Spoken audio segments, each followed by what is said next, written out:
you really didn't know who you could trust back then because Oh, everybody was killing people for positions and things. You just didn't know who to trust. I know it's a very, how can I say it? Oh, you always got to be on your toes, pretty much. I walk in redemption. hey everyone, welcome to another Sit Down with Michael Franzese. Hope everybody is doing well. All is very good, very blessed on this end. As always, I give all the praise, honor, and glory to God for that. And thanksgiving, of course. Not too long ago, I interviewed someone who's kind of controversial. Everybody, on this platform is probably going to know who he is. Most of you are, those of you that follow this genre. And I know some of you are going to question me, Michael, why would you have this person on? And I'm going to answer that. I'm going to respond to that. But let me set this up. YouTube is kind of a crazy platform at times. There's a lot of good things that come with it. A lot of difficult things come with it. A lot of nice people, a lot of people that, make some comments that are just really not appropriate, I would say. Let me put it nicely and mildly. I give you an example. Not too long ago, I did an interview with James Proctor. And James Proctor and Lee Cole had a podcast together. And then James took it over recently. And he's a really good guy. I like him very much. He's a Christian, like I am. And I know as soon as you say that, the haters will come out and say, oh, yeah, you're a phony Christian. We get all of that. We understand that. No problem. If you're on this platform, you got to have thick skin. If you don't have thick skin, stay off of it, especially if you have a past like I have and there's some controversy involved with you. There's going to be people that like you. There's going to be people that don't like you. You're going to hear comments and remarks. Some you like, some you don't like. Fortunately, for those of us that survive and do well on YouTube, we have more people that enjoy what we have to say and the content that we bring forward than those that don't. And that's just the name of the game. But I told James, I said, James, this channel of yours has been conditioned to not like me. That's just the way it is. There's things been said about me that weren't too kind, let's put it nicely. Things that were untrue, but if you want to go with it, let's go with it, because I told him I would help him build his channel. He's a really good guy. I think he's good at what he does. His research is great. He tries to be very fair. He goes down the middle. And he wants to kind of change the platform a little bit because there's been a lot of negative stuff on that platform. And I think that he wants to make it a bit more positive, just giving good information, interesting stories, entertaining stories, but informative content. And so I support that. I want to help anybody in this genre on YouTube that I possibly can, as long as they're not constantly going after people and knocking people and saying bad things. I'm not about that. For those of you that have followed my channel, you know that. I didn't build this channel, by talking negatively or by going after other people. I just don't do it. Whether I like them or not, that doesn't matter. I just don't do it. I don't think it helps anybody. I don't think it's attractive. I don't think it promotes what we should be promoting here on YouTube. That's just my opinion. But hey, for all of you out there that want to do differently, God bless you, go for it. But James said, no, I want to do it. And I thought we had a very good interview. I really did. He's professional. He did a right job, and it went well. And, I have been accused of associating with people that, Michael, how could you talk to that guy? And, so on and so forth. And, they said all of these bad things about you. And let me tell you about me. I am, number one, a pretty forgiving guy. Number two, I try to take things as they come and understand why they're being said. I get it. And, I don't want to fight with people on social media. It doesn't make sense. It's kind of silly. It's kind of demeaning when you really think about it, because you've got a keyboard and a screen in front of you and you're arguing with people. It doesn't make sense, If it's a debate, if we're talking about important issues, if something like that, okay. I agree with that. Then this is a good forum for that. It's a good platform for that. That's what we should be doing. But if we're just knocking people and talking about people and saying this thing and then you come back and retaliate, to me it doesn't make sense. I'm sorry. So today you're going to see an interview, a sit down that I had not too long ago with Gene Borrello. Okay, come on, the light's going off, the haters going out there and saying this. Let me tell you something. I do what I like to do. I do what I feel I should do. And some people are going to like it, some people aren't. Now, Gene Borrello said some pretty bad things about me at one point in time. But I want you to understand this. Gene was born in 1985, I believe. That's the year I went off to prison. That's the year I made the decision to try to walk away from this life. So we don't know each other at all. We didn't run the streets at the same time. But Gene came on YouTube. He came on with John A. And, they started saying some things about me. Okay, it's YouTube. I get it. Whatever. Is it right? That's up for you to decide. So did I respond to it? No, I didn't respond to any of that because it's not how I was building my channel. It's not what I'm into. Yes, I am a Christian, and we don't do that. Honestly, if some people want to knock me, okay, go ahead. Doesn't matter to me. I think I've gone way beyond that at this point in time. So Gene and I talked not too long ago, and Gene kind of explained himself to me. I get it. I understood it. And we kind of patched things up. Now, did he hurt me in any way? Did he do anything to me and my family? No, he did not. So what am I going to do? Hold a grudge? I'm going to say, well, you said bad things about me and I can't handle that. I'm not thick-skinned, so I'll never talk to you again. I'll never give you a platform. No, I'm not going to do that. Okay? If somebody comes to me, I understand they're in this genre.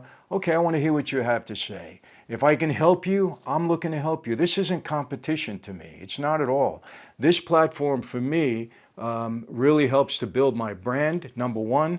Number two, I enjoy the back and forth with people. Number three, I think I have a voice and I think I have information that people want to hear. I think I can be entertaining at times. That's what it's all about. It's not about me fighting, holding a grudge, getting mad, whatever. I'm not about that. If somebody wants to talk to me, hey, come and see me. I'm all over this country. You have something you want to say to me, you want to say to my face, come and do it. You don't have to do it on social media. It's silly. It's beneath you and it's demeaning. It's more demeaning to the person that does it than it is to me. But if somebody says to me, hey, you know what, Michael, let bygones be bygones, this is the platform, blah, blah, blah, whatever, and you want to sit down and talk, hey, I'm more than happy to do that. And so Gene and I kind of had that conversation, and I said, okay, Gene, you want to be on the platform? I'm more than happy to bring you on. And so he comes on and we had a discussion. And let me tell you something, he's gone through a lot, the way he grew up in the neighborhood and all this kind of stuff. And I know you've heard things and he said things, and Gene is, he is erratic. He doesn't have much of a filter.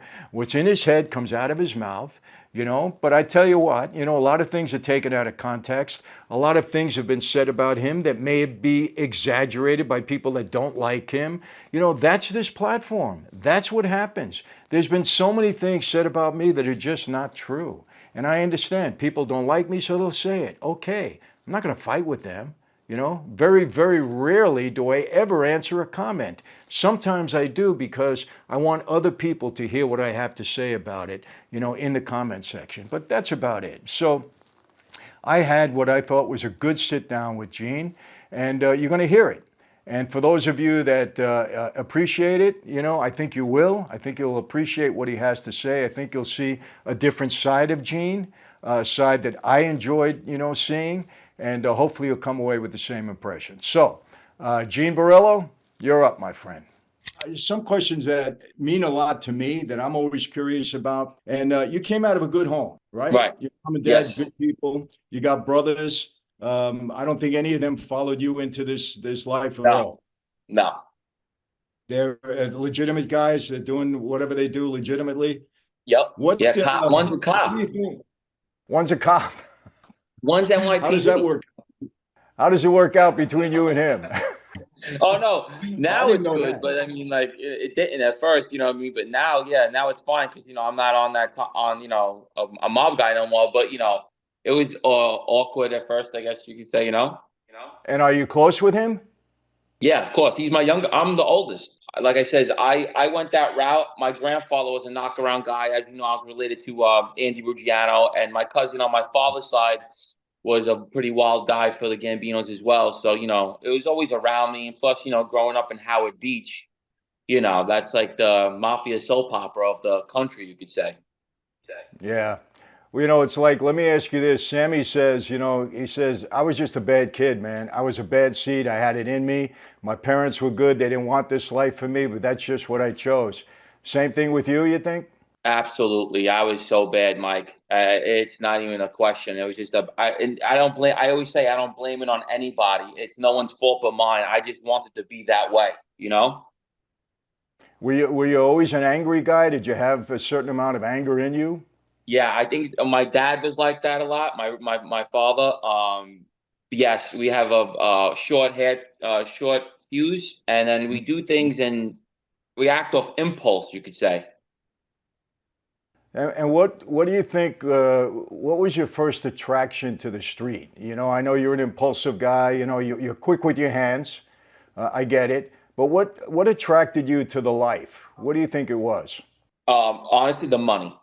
It was the money with me. Yeah, it was the fast money. Then when I got involved and started getting next to people like that with ranks like that you were, like captains and higher ups, I seen all the respect that they got, and that was fascinating as well. To be honest with you, to see how people just catered to them, as you know, people cater to you in that life. You know what I mean? So that was that caught my attention as well. Well, you know, I get it, Gene, because so many of the young people, you know, I go into prisons and I speak in juvenile halls.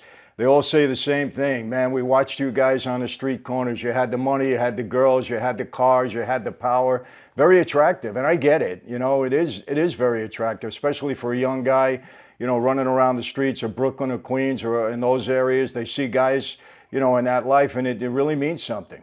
Yeah, and also the neighborhoods that we grow up in, Mike. It's all around us. You're older than me. You know just as good. You're from Brooklyn, right? You're born in Brooklyn. Yeah, Brooklyn, forget it. Back in the 70s and the 80s in Brooklyn, it was all Italian. You know what I mean? Even like when I was in the 90s, all Canarsie, Howard Beach was nothing but Italian and Irish. That's all. Everybody wanted to be a gangster. That's just the truth. No, that's the truth. That's the kind of era we grew up in.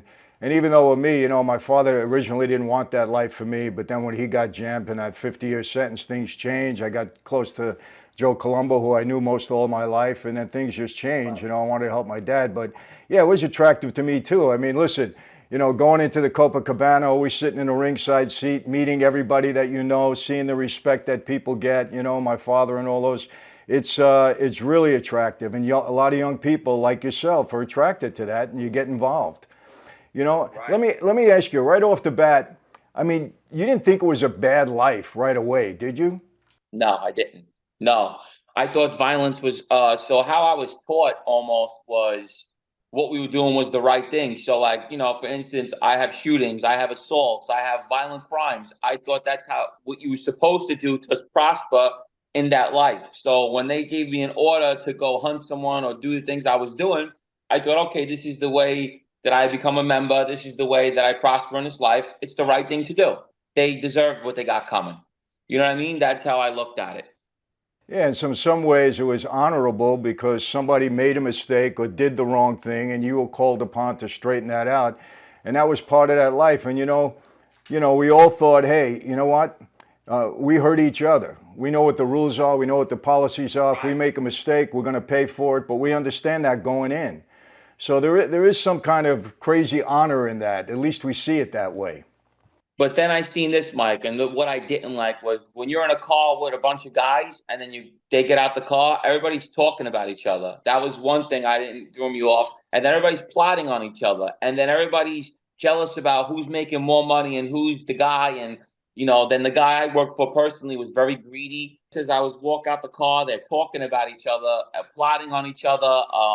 Best friends I seen, like with Ronnie Gialonzo, he was a acting skipper for a little while. And when he went to prison, his whole crew turned on him. They all went to report to his captain, his cousin Jerry, and told him about all the bad things he was doing. I couldn't understand it, Mike. And it was like they were trying to get him in trouble and get him knocked down. And it was just the craziest thing to me. And then like the people we were hurting was all about his money. When anybody else had a problem, he didn't want to hear it. Don't do nothing. But when it came to him and his money, then it's sky's the limit. You know what I mean? So that was kind of throwing me off a lot too. Yeah, no, unfortunately there is a lot of that. And look, I think when we first get involved in that life, we have a very idealistic view. Hey, this is a great thing. I got your back, you got mine. There's a brotherhood. We'll never go against each other. But unfortunately, it's the street. And listen, I don't look at it, Gene, as anything worse. Corporate America, you have the same kind of backstabbing and all that. People don't get killed in that life, but people are always. It's just human nature. It's just the way it is. But it is, it's very discouraging, I would say. So did that leave a bad impression on you as you continue to get involved? As I got older, I didn't know any better as a young kid, because when I was 20 years old, they sent me to shoot my friend, and I did it.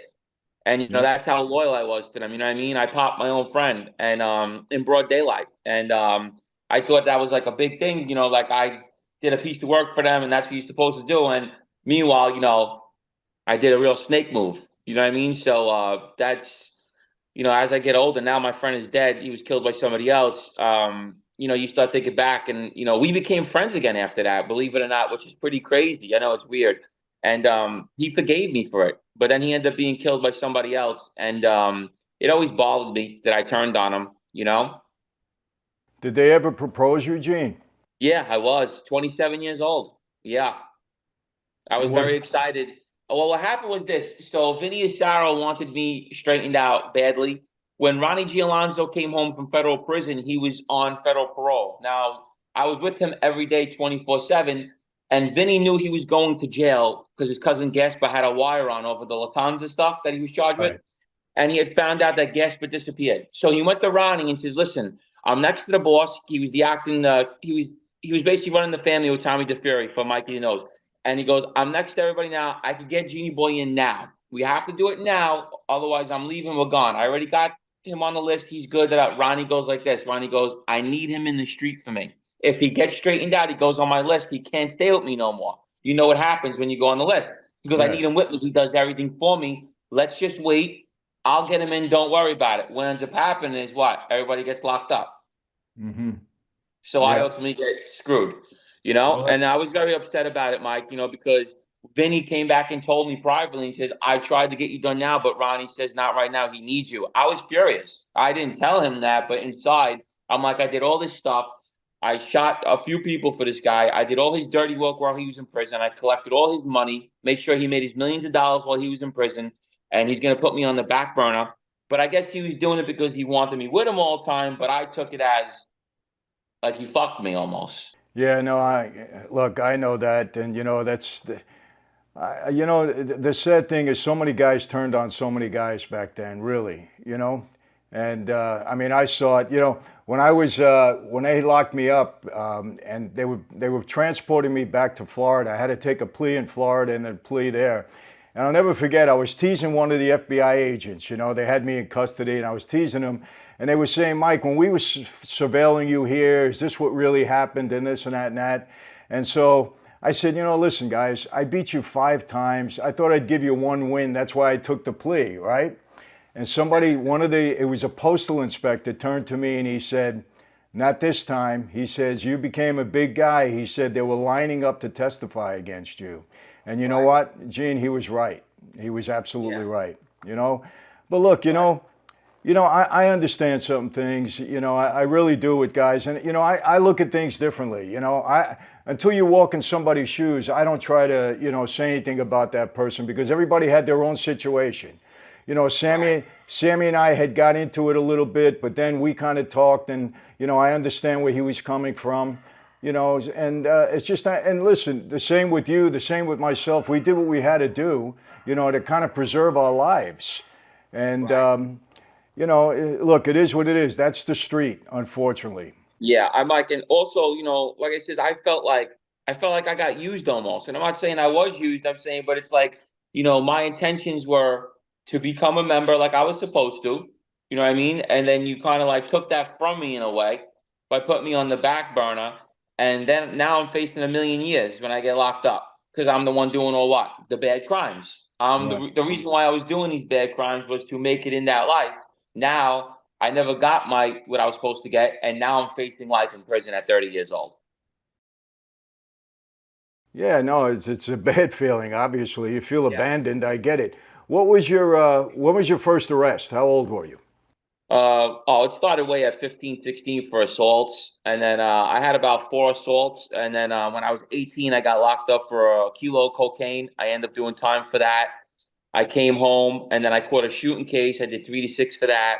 And then I came home, and then I had like a 50-month run, and then it was lights out. It was over. They had me on state, federal, Florida, all over, conspiracies, everything you could think of, Mike. When you were in, anybody take care of you? Send you money? Or My mother. that was it? My mother.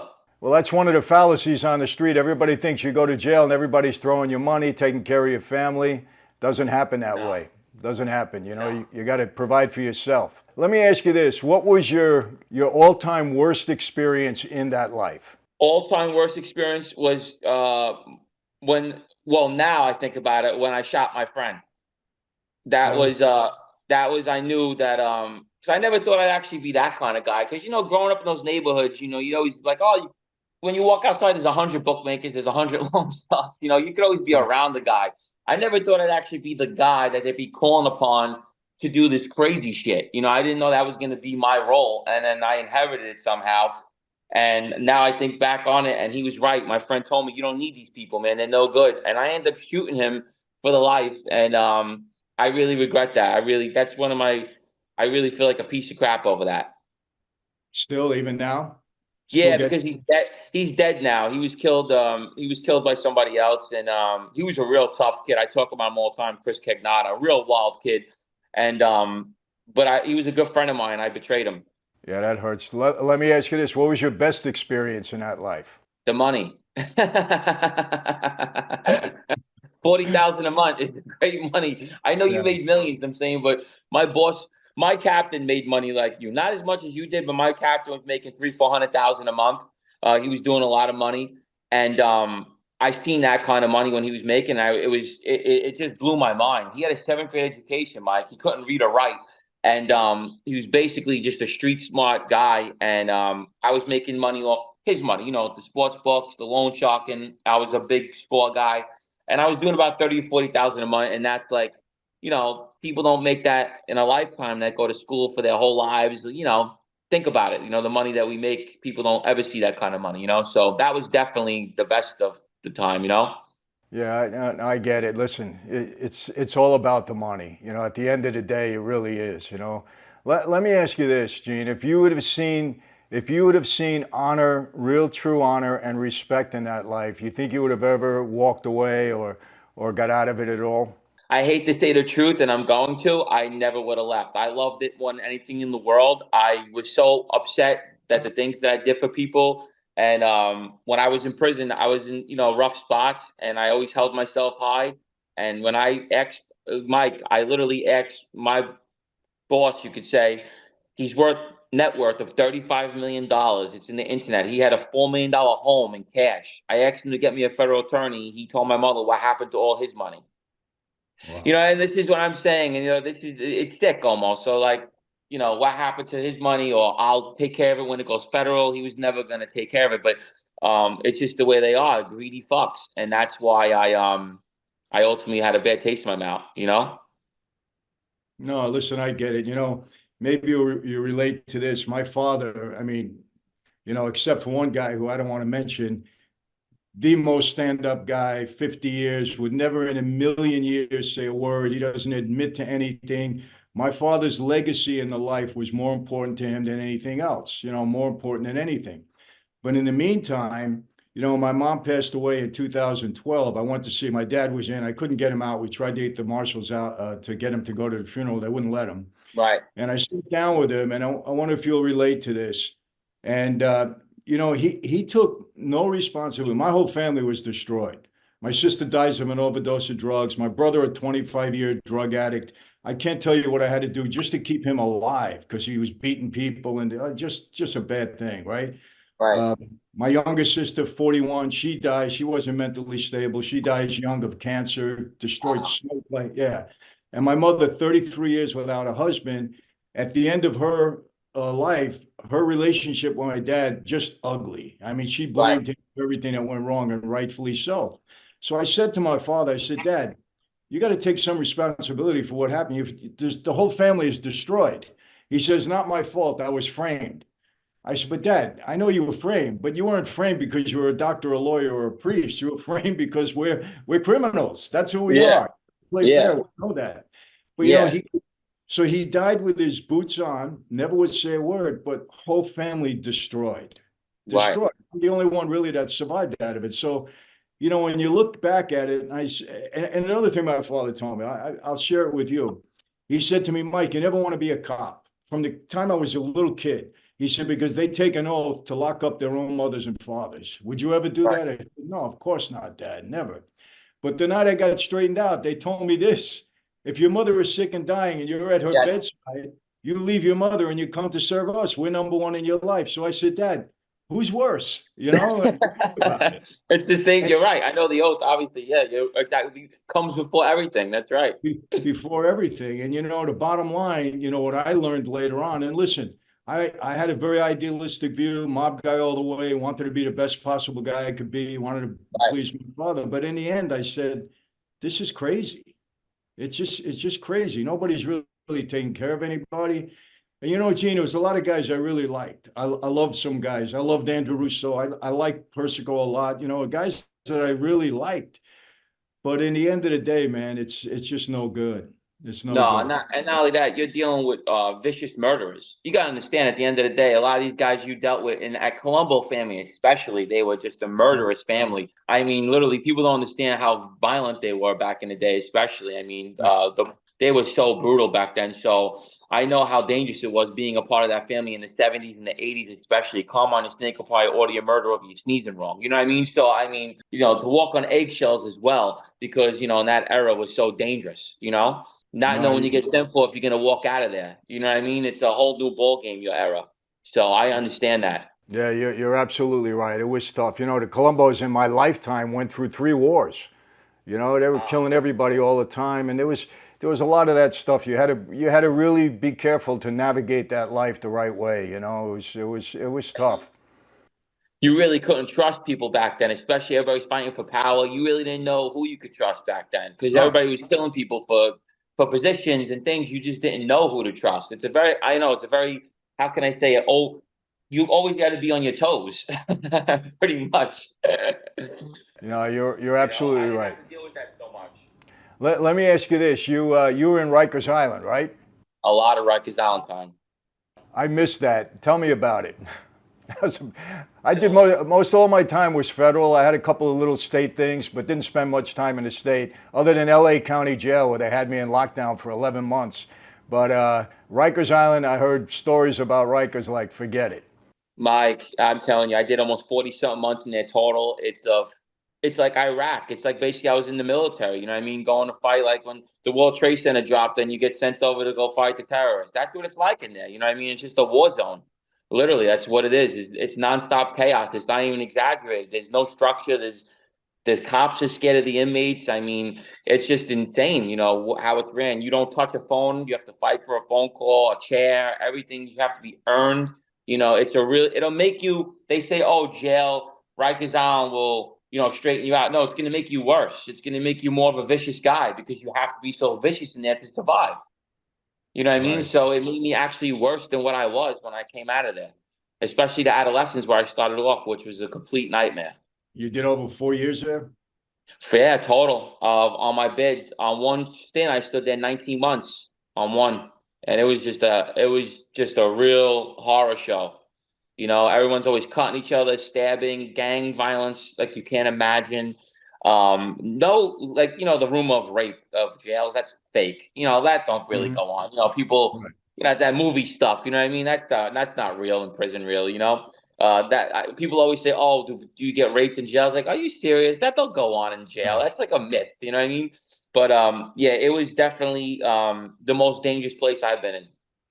Gene, I got to tell you something. As we're talking, and this is the first time we really spoke, you seem to be really honest. You just tell it like it is. You say it like it is. Yeah, I do. And that's why, Mike, like I said, my status in that life was an associate trying to become a member. I dealt with high ranks, but the reason why I have such a good audience is because of what you just said. I don't sugarcoat nothing. You know what I mean? I just tell it how it is. And a lot of these people come on here and, I don't want to name people. They embellish. They make up stories that never happen. Things that the people know it's a lie. It's ridiculous. Me, I just say, this is what I was. This is what I did. I was an extremely violent guy. I worked for powerful people. I made good money. and I was working my way up to become a member. I liked to rob. I was a big arm robber. And that was my life. I have a lot of chaotic stories. And, people love that stuff, so that's why I'm so popular on here. I wasn't a boss. I wasn't an underboss. I was none of that. But I have a good fan base because of what you said, basically. No, and I see that. So let me ask, when did you finally make the decision like, hey, this is it. I'm done. I've finished. It's really crazy because I never made the decision. It was weird because I remember sitting up on Rikers Island and I had no bail. They had me on Florida and state, and my lawyer rolled in my discovery in federal, and it was a 15,000-page wiretap indictment. I was 2,200 other pages. He goes, "Listen, you're like royally screwed." He goes, "I don't even know what to tell you." I was like, "All right, whatever." And so I'm sitting up. Finally, Vinny Asaro wins the Latanza case, not guilty in all charges. It's the Right. biggest upset in courtroom history for a mob case. Mm-hmm. Now, who's the last guy to work for this guy? Me. I already know they're going to torture me now. So I keep on trying to get these visits. They keep on trying to come see me, the FBI. They keep on trying. I keep saying, no, no, no. All of a sudden, one day, I'm sitting with my mother talking on a visit. She goes, "So you're going to die in prison for these people?" I says, "Yeah." I said, I can't go out like this. I said, "I can't. I made a good name for myself. I can't do it." What she said to me, she goes, "So you're going to die in prison for these people. They won't give you a federal attorney. I give you commissary money. Wait, and you're going to go rot in prison for the rest of your life. Your own cousin wore a wire on you. 3 other people are wearing wires against you. And this is what you want to do." I sat there, dwelled for a couple of days on it. The next time the feds called for me, it was 19 months in. I said, "Let me hear what they got to say." I went down there. Their names were Rob and Adam. They were on the front page of the paper with Vinny. They says they're Banana Crime Family federal agents. They said, "We're going to give you one opportunity. This is the last time. You are indicted by the feds as well. You will be spending the remaining of your life in prison. We have you on state, federal, and Florida." He goes, "We're going to give you the one opportunity now. Do you want to sit with us or not? We're not coming back again." And I just said, "Give me the paper." I just started right there. It wasn't even like I planned it. It was just right there. It just clicked into my head. That was it. And I just did it. I never looked back. Well, let me ask you, you feel justified in doing that because of the way, the life treated you? No, I don't make excuses. I never did that. I never made the excuse. I was mad at them that they wouldn't get me a lawyer and all that stuff. But I ultimately said, I don't want to do this for the rest of my life. I could see what they did to me. And I said, "You know what? Fuck it. I'm going to take my second chance." I did it. And I knew I was going to get a lot of backlash. I knew people were going to be outraged. I knew I was going to be on Gangland every week and newspapers. And I knew what I was going to have to deal with. And I just said, fuck it. I said, "You know what?" And I did it, you know? Well, Gene, I'm believe me, I can understand it because the loyalty in that life, there are a few instances where it comes out as loyalty, Right. and I understand it, and that's why so many guys flip during that time. I get it, But so you have no regrets at this point, No right? regrets. Other I than have no regrets. None. You know what other gets the than what man? you, Well, Mike, you understand? Nobody thought that I was going to become like, like as you want to say, get fan mail or get these things and autograph books. And if you told me 10 years ago I was going to have a best-selling book out right now, I look at you like you're crazy. You know what I mean? Like it was these things that are happening to me now are unrealistic. I'm friends with people that are like huge celebrities and things like that. I never thought we'd be friends, and if you told me this, I would say, there's no way I'd be like this. I think I'd be sitting in a penitentiary somewhere or, running my area with my people. So I actually like it though, Mike, the way I live. I'm going to be honest with you. I know you say that a lot. You like the way your life is now. I feel the same way. I like it. I live a pretty cool life. Yeah, I don't mind it. well, why should you? You're doing well. Let me ask you, did you know John A. Light on the street before, or you met him afterwards? Yes, yeah, I knew him when I was a young guy. I knew his kids very well. His kids played on my football team. When he had cooperated and I wasn't a cooperator, I used to make sure nobody bothered his kids because I was big on that. Because these people don't have anything to do with that. I was taught by Vinny and them, bother civilians, that stuff. They have nothing to do with it. The guy who cooperated, that's the guy that's no good, not his mother or his father or his brothers. Right.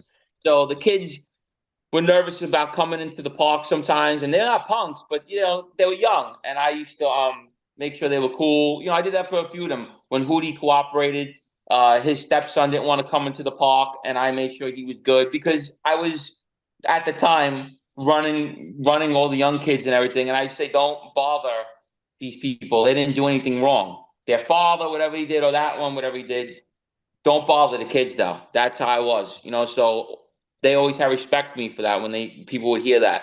You know what I mean? Yeah, and that's the right way to go. And that's one thing I did appreciate about the life. You know, whoever made a mistake, it was on them. They didn't bother families, because I get asked that all the time. You know, didn't you worry, you know, when you left the life, didn't you worry about your sons? And I said, no. To my knowledge, nobody ever went after families like that. That's one code that we kept.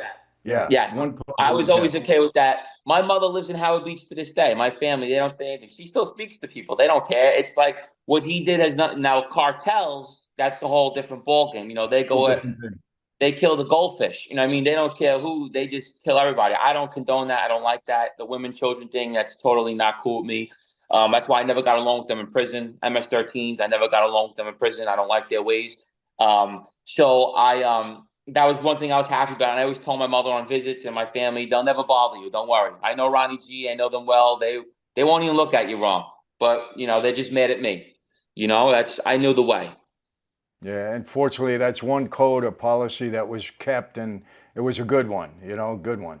So let me ask you, you get out, you put all this stuff behind you, and then you hook up with A-Light, with John, and you start the show. You guys were the first ones that started the whole YouTube deal. How did that come about? Listen to me, Mike, man. It was a blessing, but it was also a curse because I was still on federal probation and the government was furious over it. And I mean, like, you have no idea. They do not like that we come out and talk and do all this stuff. They don't like it. And Right. I got along with my prosecutors very well, but they left. So I had a whole different team, and they kept telling me, Gene, there's nobody in this building for you no more. They're going to come after you. And they weren't lying. They Yeah. violated me 6 times, Mike. 6 times I was 6 times? violated. 6 times. I did 20-something months in violations. They restarted me on my probation. They tried to get me 5 years in prison, but Judge Block just wouldn't do it. So when we came out and started the show, we brought a guy named John Rubio on the show. And that was the real downfall because he made a statement on the show that he made more money with the government than in the Mafia. And the judge was just furious over it. It was in the Daily News, the Post. They called him back in the court. They almost put him back in jail. And that's when they really started coming down on me and said they wanted me off the show. I wouldn't do it. I said it's freedom of speech. They tried stopping my book as well. Then I fell under the Cohen's Act. They couldn't violate me. They tried to violate me for my book, but the guy who wrote the book on Donald Trump, he was released from prison because the judge says you can't violate somebody for his amendment, you know, to write a book. So I fell under that act. Then they they were finding anything to violate me. How'd they get me, Mike? Contact. Sitting next to a felon. Yeah. That's how they got me. And then I got in trouble with my ex-girlfriend, and then boom, they came right down on me. They gave me stipulations this big. I couldn't talk about organized crime. I couldn't sit. I couldn't do this. I couldn't do that. Everything was a violation. Everything. So it was a blessing and a curse. It got me where I am today, the Johnny and Gene show. It got me to blow up to, you know, Netflix things. I have so much stuff going on. But it also put me back in prison. I did 20 months in violations, house arrest, restarted probation. They tortured me, Mike. And I know you went through something similar with the probation. Yeah. Yeah, they gave me a really rough time on that also, violated me the whole bit. But Judge Block, it seems that he was in your corner. He's seen something in you that you were fortunate you had him, huh? Listen to me. They put me in a newspaper this big, okay, for my parole. It was a probation violation. They were saying I was steroids, burner phones. They made up this whole thing. Like, they tried to make me look so bad to the judge. And the judge literally took it with a grain of salt. He goes, so you mean to tell me that he pulled a gun out on somebody in a bar? There's no video. The police never came to lock him up. But this known man who's known for gun charges, known organized crime figure with guns, they would have been kicking his door in the SWAT team if he had a pistol. It didn't make sense. The things they were saying was trying to make me, you know, with the cooperators, they have to make you look like a gangster. If they don't make you look like your old ways, they really won't go too hard on you. So the FBI tried to paint this picture that I'm a bad guy again. Right. That's what he was trying to paint. This Christine Myers, FBI agent, she hated me. And she literally was flying down, Mike, to Florida to question people about me. Really? That's how much they were mad at me. They were flying down to Florida to question people about me and say, "Oh, is he doing debt collecting? Is he hanging out with bad guys? Is he carrying weapons?" I'm like, "What? Like, what's going on here?" Like, it was just crazy how much they were mad at me over the show. And Yeah. it was all the show. That was it. Oh, it was the show. That's what they were mad about. They said they felt like they still needed to use me, that I tainted their further. Because remember, I was very relevant, Mike. I'm a modern day guy. I was friends with a lot of people. Colombo guys, Genovese guys. I knew everybody. I was friends with everybody. They wanted me to help them with other cases. John Rangano got locked up as Zoo. He was a wise guy in my crew. They needed me for him, but they felt like they couldn't use me no more because I was talking and tainted for them to use me. So they were very upset over that for further cases. Yeah, and you know what, Gene, as bad as they were back in my day, because I'm in a little bit different era before you, they're a lot Right. worse now. They're worse Yeah. now.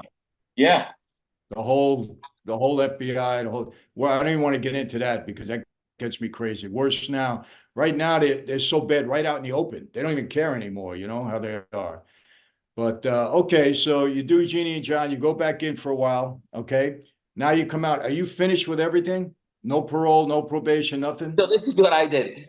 When they put me in for the third time, I told my lawyer. My lawyer loves me, Nancy Ness. She's been with me for years. She dealt with me. Got very close with her. And you know, Mike, my case was very huge. For my day, I was like the biggest mob. They said they called it the real last Mafia case that had everything on it.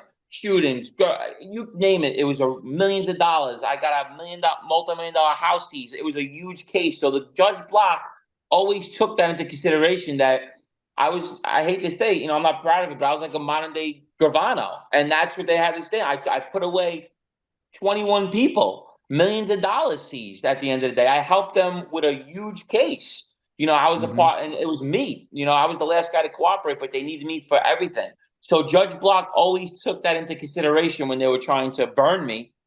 The last time I just told him, Your Honor, can you please just terminate me? Please, I can't do probation no more. They're terrorizing me. I just can't do it. Can you? They wanted like 3 years termination. He goes, yeah. As they're talking, this is how he is. You have to look him up. He's like, he writes books. Other judges don't like him. We have the same birthday, me and him. So Oh, he's like, really? Same yeah, he's a birthday? down to earth guy. He always asks me about my book, and they hated that he liked me. They hated that he was my judge. And he goes, I've seen a lot worse. He goes, I'm not going to do that. He goes, I'm going to give him 6 months termination, 45 days with the other case concurrent. They were furious. I did 8 months termination probation, and that's it. He wouldn't fry me, Mike. He wouldn't hang me for nothing. Yeah, he Wow. wouldn't do it. Yeah, he kept on trying to hang me. He just wouldn't do it. And he goes, I'm not going to do that. I'm going to give him this. And that's it. And they were very upset about it. The chief of organized crime flew down from D.C. to come to my sentencing. Mm. Okay? That's how much he didn't like me. Keith Edelman. He's Trump's prosecutor right now. Hates me. Came down from Washington, D.C., said, I want his time consecutive. The Judge Block refused to do it. Refused? So I got Wow. very lucky, I'm here for a reason. I have a lot of things going on right now, and things that I never thought would be going on in my life, and I'm hoping that I could really make it now, in a right way. Well, Gene, let me ask you this, and I relate this to myself. We could have been dead or in prison for the rest of our lives, no doubt about it. Right. And you're not. I think I found my purpose in life. I know what I've been doing for the last 25 years.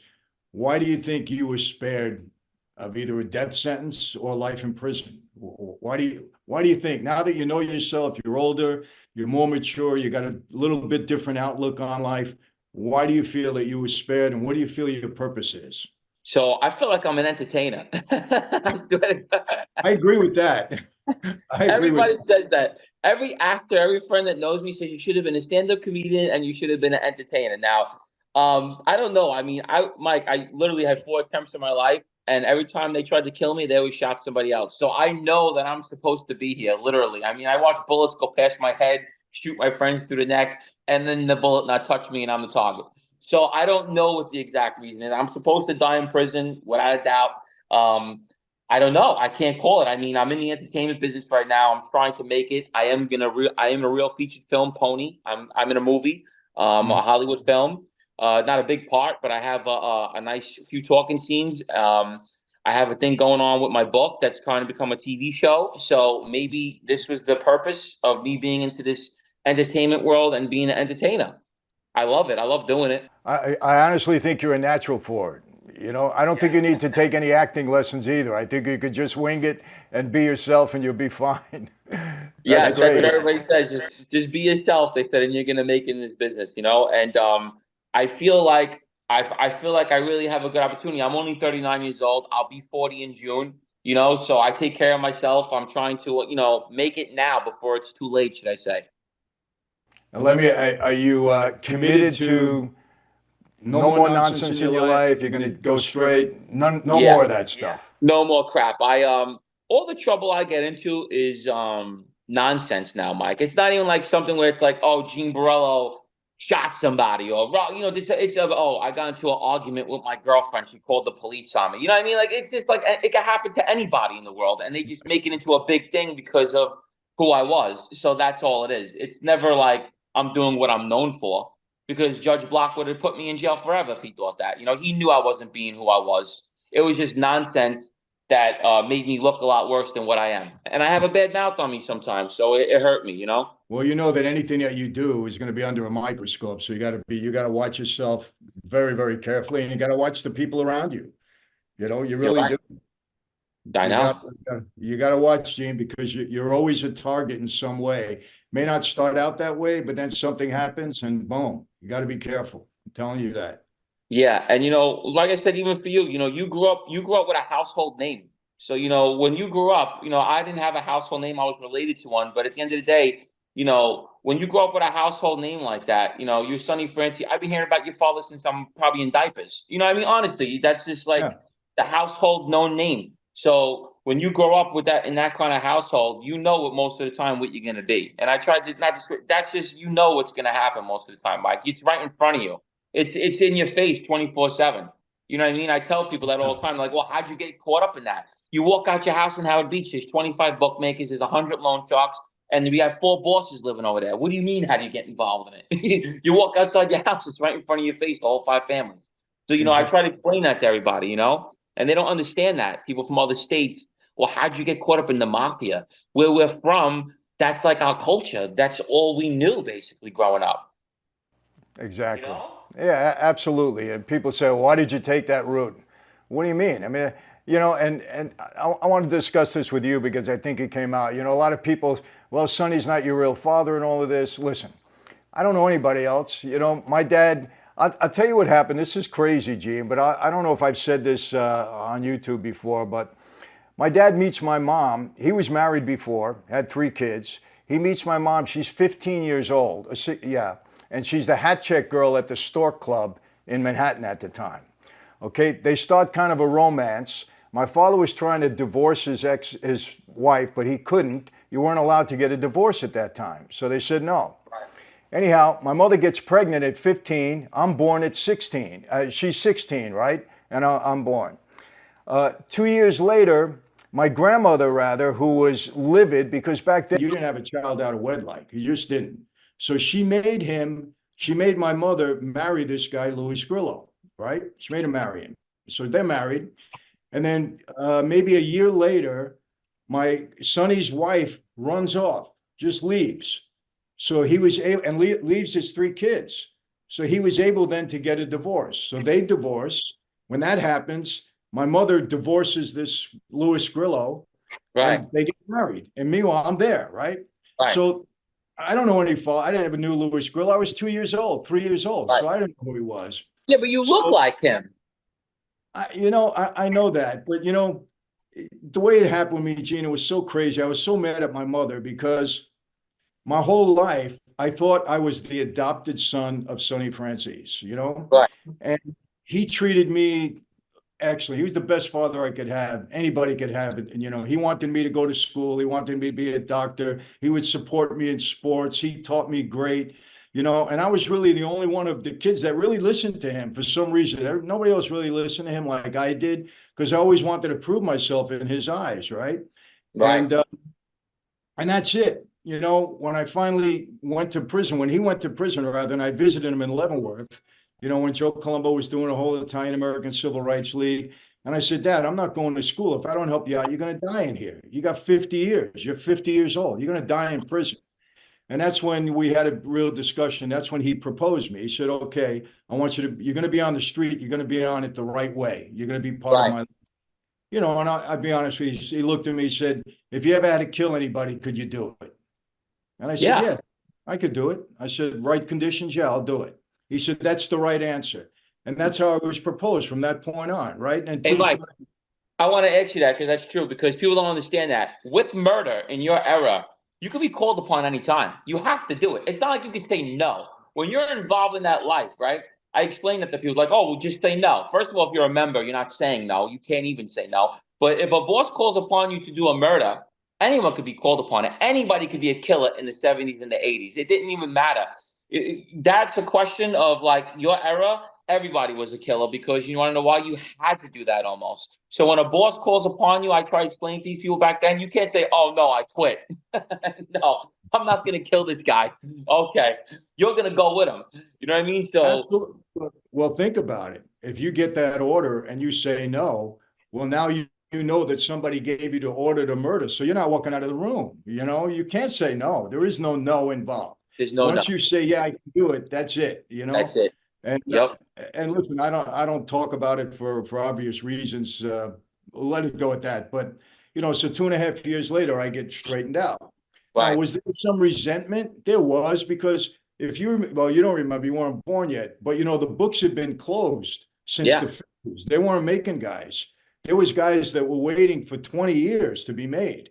And Yes. father said, look, I need my son. He said, because I need him to help me, you got to push him up front. So it took me 2.5 years, but yeah, out of respect for my dad, they pushed me up front, but you still got to earn it. They're not giving it to you for anything. You got to earn it. So there was Yes. some resentment from guys at that time. But, then fast forward, Sonny Franzese was the only father I knew, right? Right. So listen to this. 1991, when I was on parole, I got violated in 91, but they're writing a book on my life, and I'm with the co-author. So the co-author goes and talks to my mom, and my mom says, I'm going to tell you something that nobody knows. Sonny is Michael's real father. And she Wow. tells him the story. Yeah, she tells him the whole story. And she says, my son can take a DNA test if he wants, and it'll come out that way. And I didn't want to do it. I said, Ma, you wait, I'm 40 something years old. You wait all my life to tell me this? And then I see my dad. My dad says, well, I didn't want to say anything because I didn't want it to be disrespectful to your mother because we had an affair, while I was married. I said, Dad, you think I care about that? But Yeah. they never said a word to me until I was in my 40s. Right. But, what could I tell you? I mean, But that you was it. look, but you do look like him. Yeah, well, everybody says that. Yeah. I mean, come on. You could. It's not like it's not. You look like him, like literally. So I mean, it's like when you're growing up, Well, it'd probably be easy to say it. it was not only that. If you were around my father and anybody ever said to him, "That's your stepson," forget it. He would go mad. He would get Yeah. crazy. Start a war, He right? didn't want. Yeah, he was upset about How that. But old would he that's been now? that's a little bit my, How old huh? is he? How old would he been? He was like what in the hundreds, right? He was 103 when he died in 2020. Yeah, he would have been Oh, 105 if he wasn't. You know what happened to him, Gene? He was in good health. He was in good health. COVID hits in February of 2020. COVID. He was one of the first ones to go, and they didn't know it was COVID at that point because he yeah, died in February of 2020. Right? All of a sudden, within 3 days, he was dead, and then we yeah. figured it out afterwards. It must have been COVID. So Yeah. I wanted to tell you something funny. I took you back on two things, and I got into like big arguments with these people, and they come at me. I don't care. So you made a good point about something, and I like the fact that I could talk to you and people that really were involved and know the life very well. And and I know, and I'm not here to put drama, not at all. A woman cannot be a part of any crew or any family member. You know the deal, Mike, like I know. I don't care what anyone says. I don't care what anyone says. There is no woman on record. There is no woman with Gotti's crew. So I'm getting a lot of backlash over it. I've been fighting with this lady and her son. They're coming at me hard because I took your back on it. And I says what Michael said is 100% true. There is no such thing as a woman in a crew on record. Maybe you were someone's side piece, Frankie Lino, these guys, whatever. That's fine. You hung around. That's great. You were never on record with a crew. You were never a part of a mafia family. That's impossible. There's no such thing as it. So I I took your back on it. I made a video about it. Didn't say anything disrespectful, but they're coming at me viciously. So, Really? yeah, viciously. And I don't care. I'm just saying, you were a captain in the Colombo family in the heyday. Did you ever hear of a woman being in a crew or on record in any family in the five families ever? Never. Never. Okay. All right. Okay. Absolutely not. Okay. 1000% no. That's why I Okay. came on that. When I did a review on that, whatever the show was, I said, "Who is this woman? Where'd she come out of? This is ridiculous. Absolutely Ridiculous. ridiculous." Yeah, never, Ridiculous. never. Not. You didn't want to talk to women about what was going on in our life.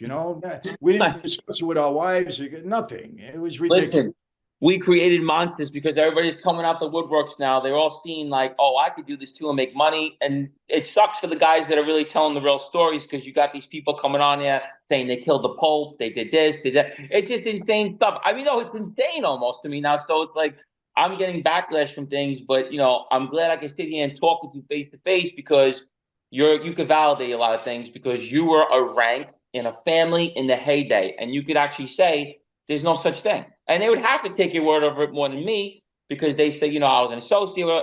I know the same rules as but you could be validated more. There's no such thing as it, right? It's not like we're making this up. No such thing at all.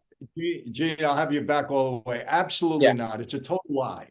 Yeah. Whoever's any woman that's saying that, it's absolute nonsense. BS. Okay.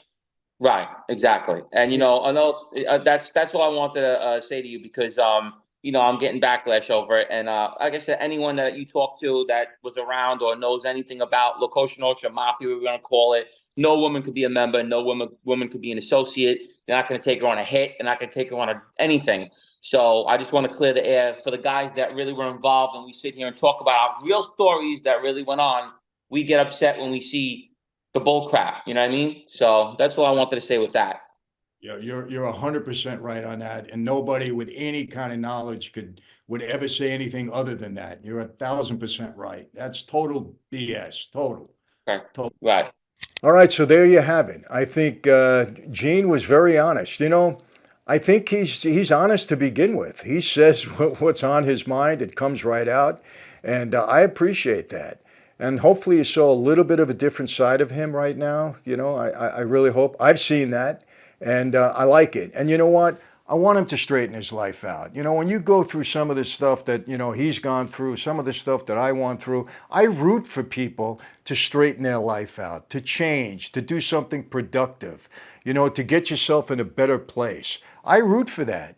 And for the past 25 years, I've been helping people and encouraging them to try to change their life because you know what? I believe this. For those of you Christian knockers out there, you can do that, but I believe this. For those of us who have been given much, much is expected in return. What have I been given? I've been given my freedom. I've been given my life. I have a wonderful, beautiful wife. I have 7 beautiful children, 7 grandchildren. I have a career. I've been given all of this, and I believe that I have a responsibility to give back when I can. And if I can be helpful to Gene or anybody else out there that wants to turn their life around and wants to do better and wants to make something of themselves, I agree with that. And I don't try to knock people. Listen, until you walk in somebody's shoes, it's very difficult, really, to go out and knock them. You don't get it. You hear things on social media, you read something sometimes in the press, not always accurate. So I hope Gene presented a different side of himself.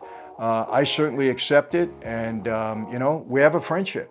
And that's it. So hope you enjoyed it. And how do I always leave you? The same way. It's never going to change. Be safe, be healthy. God bless each and every one of you, and I mean that from my heart, and to all your families. And yes, I'll see you next time. Take care.